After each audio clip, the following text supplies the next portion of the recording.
नमस्कार। हम ये सोचते हैं कि शादी हमारे ज़िंदगी को परिपूर्ण बनाती है। मैं भी ऐसा ही सोचती थी जब तक मेरी शादी नहीं हुई थी। मेरी शादी एक एनआरआई से हुई जो शादी के सिर्फ 15 दिनों के अंदर मुझे छोड़ के चले गए। उसके बाद मैंने यूपीएससी सिविल सर्विस करने का सोचा और मैं उसमें सफल रही। मैं हूँ कोमल गनात्रा और आज मैं मिनिस्ट्री ऑफ डिफेंस में एडमिनिस्ट्रेटिव ऑफिसर की हैसियत से कार्यरत हूँ। मेरे बचपन में मेरी पढ़ाई गुजराती मीडियम में हुई। मातृभाषा में पढ़ाई करने का गर्व है मुझे, क्योंकि मातृभाषा ने मेरी सक्सेस में बहुत ही गहरा रोल निभाया है। जैसे कि मैंने पूरी यूपीएससी एग्ज़ाम गुजराती मीडियम में दी और जिस साल मैंने क्लियर किया उस साल मैं गुजराती लिटरेचर की टॉपर थी। मेरे पापा टीचर थे। वो हमेशा हमें बहुत बड़ी बड़ी बातें सिखाते थे। माँ ज़्यादा पढ़ी लिखी नहीं थी। मेरे 2 छोटे भाई हैं जो आज अपने क्षेत्र में बहुत ही आगे पहुंचे हुए हैं, इसलिए क्योंकि पापा ने बचपन में ही हमें एम्बिशियस बनना सिखाया। मेरे पापा ने मुझे 4 साल की उम्र में ये सिखाया कि बेटा तू बड़ी होके आईएएस बनना। हालांकि हमारे एरिया में वहाँ पे यूपीएससी को लेकर जागृति आज भी बहुत कम है, तो उस समय में तो होती ही नहीं होगी। मैं बहुत छोटी सी थी, कुछ समझती नहीं थी, लेकिन मुझे ये पता था कि मेरे पापा मुझे बहुत इंपॉर्टेंस देते थे। हमारे घर में बेटा बेटी को लेकर कोई भेदभाव नहीं था। ये सब छोटी छोटी बातें बताना इसलिए जरूरी है कि ये छोटी छोटी परवरिश की बातें ये डिसाइड करती है कि जिंदगी में बच्चा कहाँ तक आगे जाएगा। जब आप अपने घर में ही बेटा बेटी में कोई भेदभाव रखते हैं तो ये उनकी साइकोलॉजी पे बहुत ही इफेक्ट करता है। क्योंकि मेरे फादर ने मुझे हमेशा कॉन्फिडेंस दिया, मुझे बोला कि तुम श्रेष्ठ हो, ये समझाया। हालांकि हर बाप के लिए अपना बच्चा श्रेष्ठ ही होता है, लेकिन ये छोटी छोटी बातों से मेरा कॉन्फिडेंस डेवलप हुआ। मैंने फिर ओपन यूनिवर्सिटी से ग्रेजुएशन किया। ओपन यूनिवर्सिटी ने मुझे ये सिखाया कि कोई भी सब्जेक्ट जब आप खुद पढ़ना शुरू करते हैं तब कुछ भी मुश्किल नहीं होता, आप कुछ भी कर सकते हैं। उसके बाद मैंने 3 भाषाओं में अलग अलग यूनिवर्सिटी से ग्रेजुएशन किए।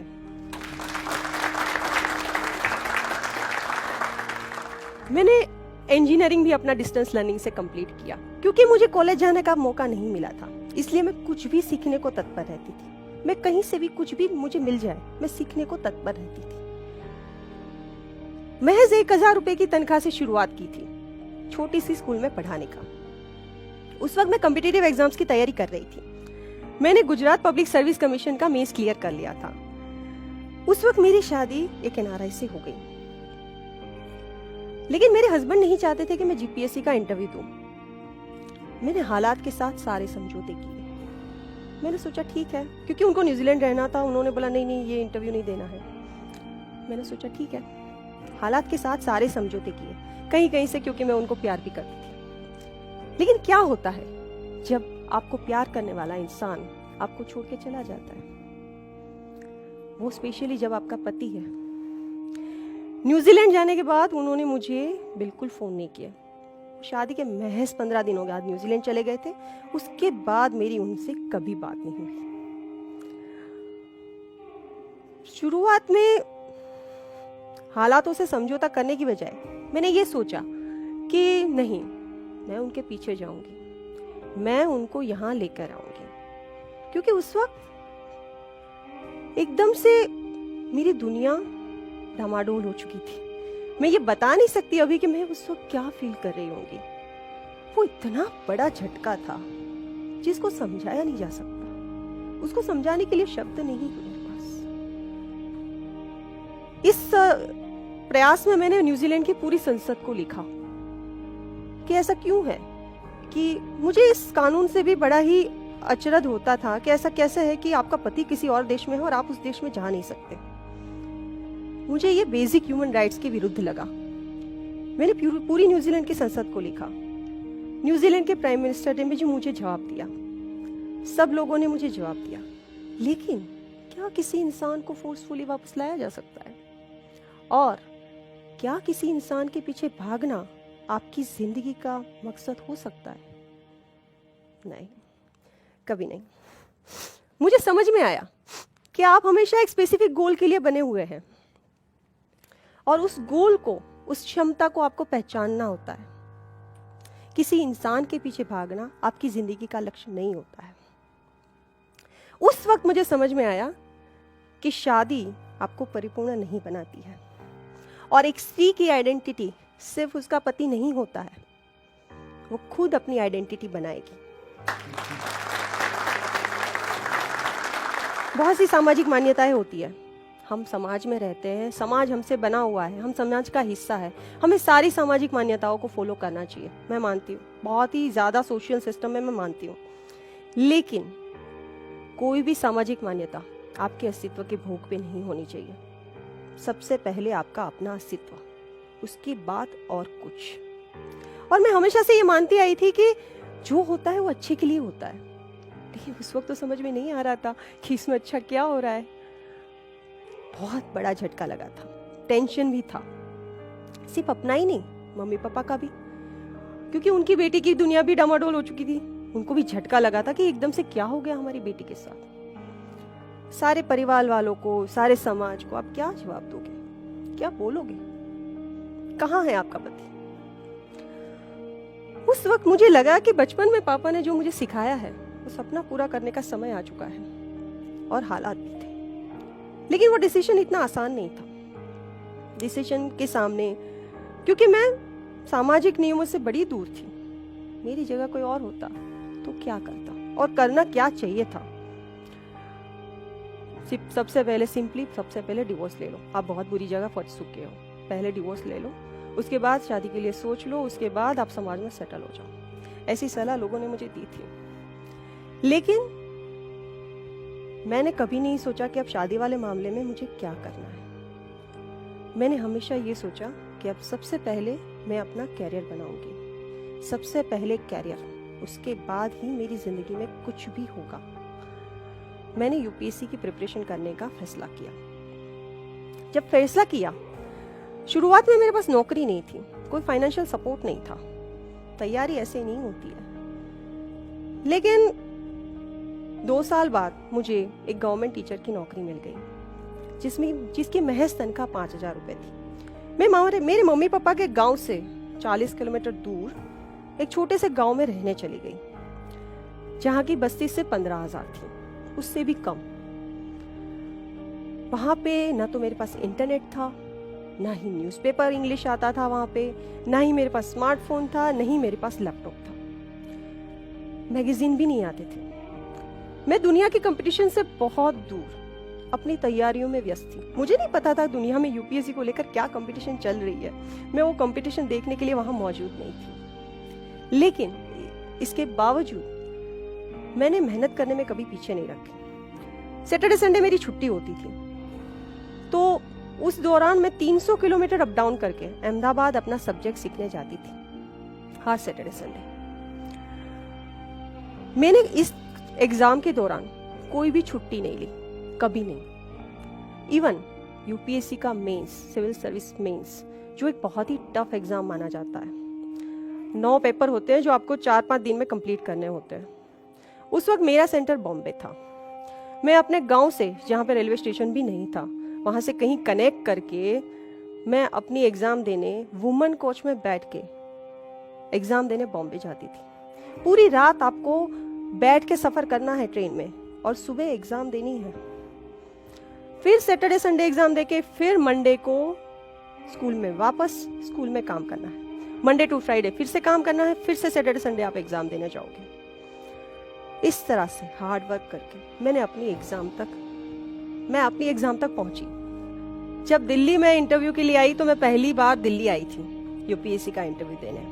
वो भी सैटरडे मैंने स्कूल अटेंड किया था और मैं मंडे इंटरव्यू दे रही थी।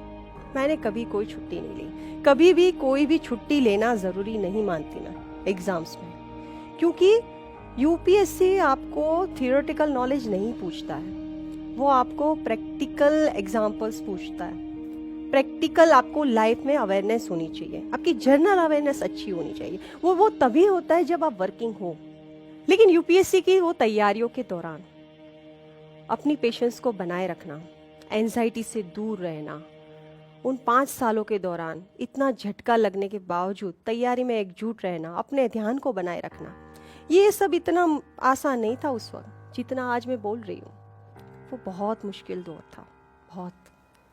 लेकिन सच बता रही हूँ, वो मुश्किल दौर आज भी मिस होता है मुझे, क्योंकि और मैं तो ये चाहती हूँ कि ऐसे मुश्किल दौर बार बार मेरी ज़िंदगी में आए, क्योंकि समस्याएं जब आपकी ज़िंदगी में आती है तो वो आपको सक्सेस दिलाने के लिए आती है, आगे बढ़ाने के लिए आती है। वो कभी आपको पीछे नहीं धकेलेगी। जब आप अपने कंफर्ट जोन से बाहर निकल जाते हैं तो थोड़े समय के लिए आपको बड़ी उलझन फील होती है। आपको लगता है कि हे भगवान, अब कैसे होगा। लेकिन सफलता पाने के लिए आपको अपने कंफर्ट जोन से बाहर निकलना पड़ता है। मैं उस वक्त अपने कंफर्ट जोन से बाहर निकल चुकी थी, मेरे पास कोई रास्ता ही नहीं था।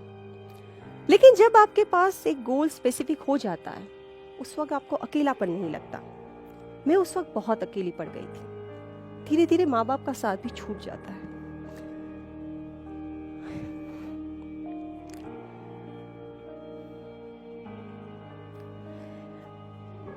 कभी कभी मैं सैटरडे संडे भी अपने माँ बाप के घर नहीं जाती थी। मुझे ये भी ख्याल आते थे कि ये लोग मेरे बारे में क्या सोचते होंगे, कि मैं ऐसा क्यों कर रही हूँ, मेरे पति कहाँ है। मेरे पास कोई जवाब नहीं था। लेकिन मैं हमेशा ये सोचती रही उस वक्त कि जिस दिन मुझे सक्सेस मिल जाएगी उस दिन इन लोगों को जवाब मैं दे दूंगी। लेकिन इसकी कोई गारंटी नहीं होती। UPSC is not a guaranteed. तो ऐसा क्या था जो मेरे को एकजुट करे रखा? ऐसा क्या था जिसने मेरे हौसले को बनाए रखा? क्योंकि ये सफर मेरे लिए यूपीएससी का सफर नहीं था। मेरे लिए ये सफर मेरे आत्मसम्मान को वापस पाने का सफर था। और एक स्त्री जब अपने आत्मसम्मान को वापस पाने के लिए आगे बढ़ती है तो उसको कोई नहीं रोक सकता।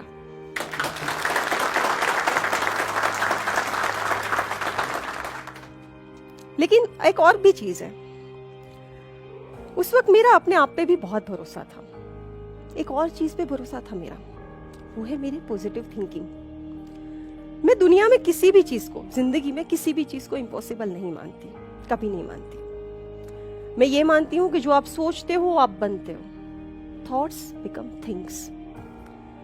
जिस दिन आप ये भरोसा अपने आप को दिला दोगे, उस दिन आपको सफल होने से कोई नहीं रोक पाएगा।